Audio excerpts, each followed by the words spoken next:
Hey everybody, Christy Gessler. It's time for the big talk here in the Dependent Realtor, leading up to the rest of the story, I guess. In the couple previous episodes, y'all kind of heard me talk a little bit about flight and the influence of my dad and where I sit here today in the Freedom 512 Real Estate Group's offices. But there's a pivotal day that I want to bring up and let you all know a little bit of the story behind the story, I guess. And then after I tell you that, I want to talk a little bit about what led up to it and then what came of it after this very, very important day. November 8th, 2017. I've talked about that day here a couple other times. Woke up like any other day at my house, beautiful neighborhood in Cedar Park, Texas. Husband at the time traveling on business, kids doing their thing, everything great. I'd had some work colleagues over the night before for a business meeting and kind of a celebration, if you will, that evening. And had been drinking that night, which wasn't new, and you'll hear and see or learn a lot about that. But woke up a little groggy as usual, but I'm still up at the normal time, ready to go, acting the part. Kind of the one key thing I think at this point in my life, that key part of getting up in the morning involved making sure that I had at least one of those little boxes of wine next to my bed, hidden in my nightstand, so that I could drink that before I got up out of bed, so at least I wouldn't be shaking too badly and making a fool of myself and could put makeup on and things like that. So that morning of November 8th, I was going through that normal routine. It's not a pretty routine to think back on, but that was my normal routine, was to try to get enough liquid courage inside of me to kind of face it again. And like I said in the very first episode, sometimes that becomes physiological. And so my body was doing some pretty crazy things at that point.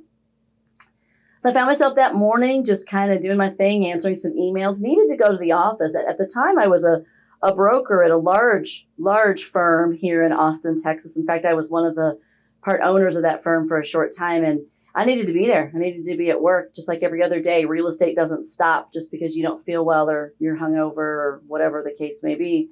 And so found myself going through the day, but I was finding ways to make sure I could keep drinking a little, not going to the office. And I don't even really remember many of those hours after I initially woke up and when there was a knock on my door later in the afternoon. I don't remember a whole lot of it, but I do remember a phone call from my manager, my boss at the time, saying, hey, we need you in the office to start reviewing contracts and getting stuff ready to go so that these closings can happen and everybody can move on. And I said, absolutely, I want to be there. I don't want to let anybody down, and I'll be sure to get there. And I kind of gathered myself, and I remember walking out to my car, and where I lived, there was some roundabouts in the neighborhood.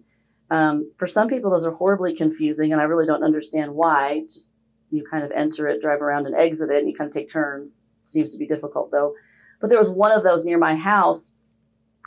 And I remember driving around that cul-de-sac circle, that traffic circle, 4 or 5 times and being unable to take the correct turn to get out of the neighborhood to drive to the office. That gives me pause right there, just to say that was more normal than it should have been maybe, and definitely had absolutely no business being behind the wheel. So I went back home. There was one decent choice I made. Went back home that day and went back to my routine or whatever. And I kind of was thinking, I'm not really sure what I'm going to do about the work situation. I'll come up with something. And there was a knock on my door, and it was my friend Sam Payne. And hope someday everybody gets to meet Sam Payne. He's a pretty remarkable man. One of my fellow realtors and had become a dear friend. And he was standing at my door. And so I said, this is great news. Come on in, you know me, let's party. Hey, what are you doing here in the middle of the afternoon? And Sam looked pretty normal and everything. But then a few minutes later, there was another knock on the door, and it was my friend Amy Kobza. And I hope you get to meet Amy one day too. And Amy and Sam had been talking, and they were both conversing about how they were going to take me to the hospital that day. And I didn't know they were talking about that. I just thought, oh my gosh, this is wonderful. My 2 friends have come over to see me, come over to hang out. This is amazing. Oh, they must not be that busy.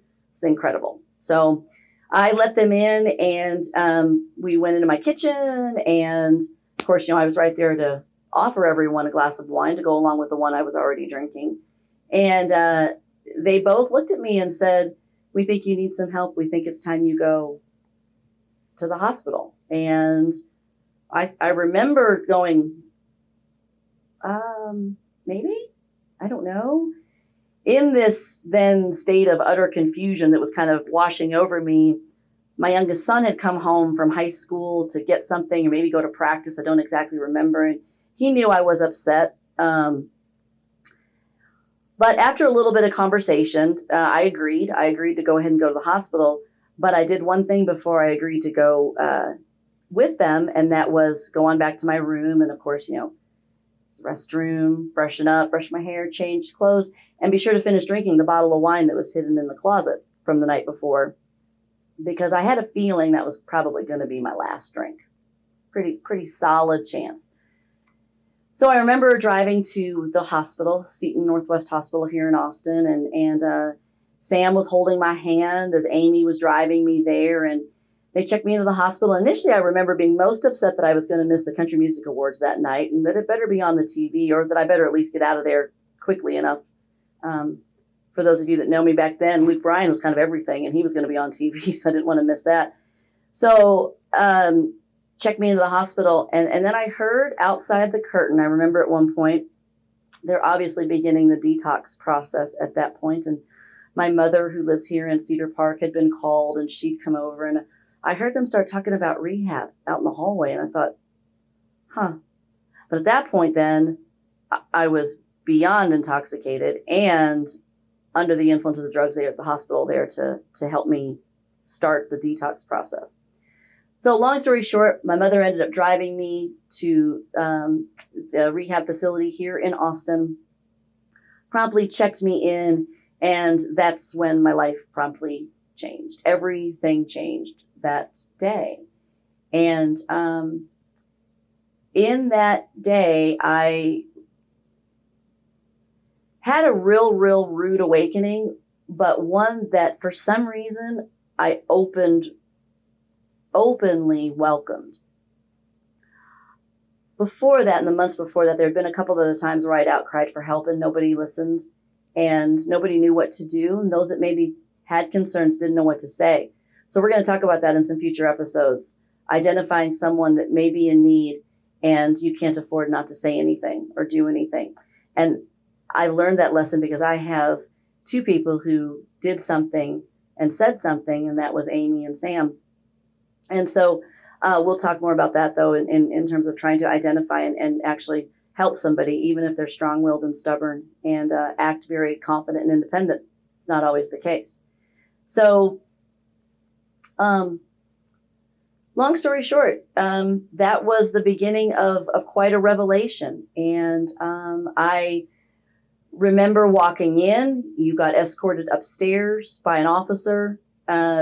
At that point, you were completely strip searched all the way to where you got to bend over and check, all of it everywhere. What are you hiding? And I thought, man, I only see this like on, TV. And well, it was real, and it was quite a moment. But I was fully strip searched and processed in and given some hospital wardrobe. Not the most flattering. And when I first walked into the room that I was assigned, because at this point it's getting pretty late at night. It's getting close to midnight that night when I was finally getting into my room. And I remember noticing in the room, luckily I was in a private room, but there was room for a roommate. We'll talk about the roommate one day. And but I noticed everything was bolted to the ground. There was one single blanket. All of the doors inside the room, because there was a restroom inside, were slanted at an angle so that you couldn't hang yourself on the side of the door. You'd slide right off if you tried to. There were no light fixtures. There were no anything that was attached to the wall was bolted to the wall. I realized I was in a pretty interesting place. So I started to take it all in, slept off that first night, and then woke up the next morning to a pretty new reality. So let me tell you, if you want to find out what happens the next morning, where the rest of the story begins, I really encourage you to tune into the next one of The Dependent Realtor. We've got more to go into, some things that'll lay out some neat things about the rest of the story, but catch me for what happens in the morning when I wake up.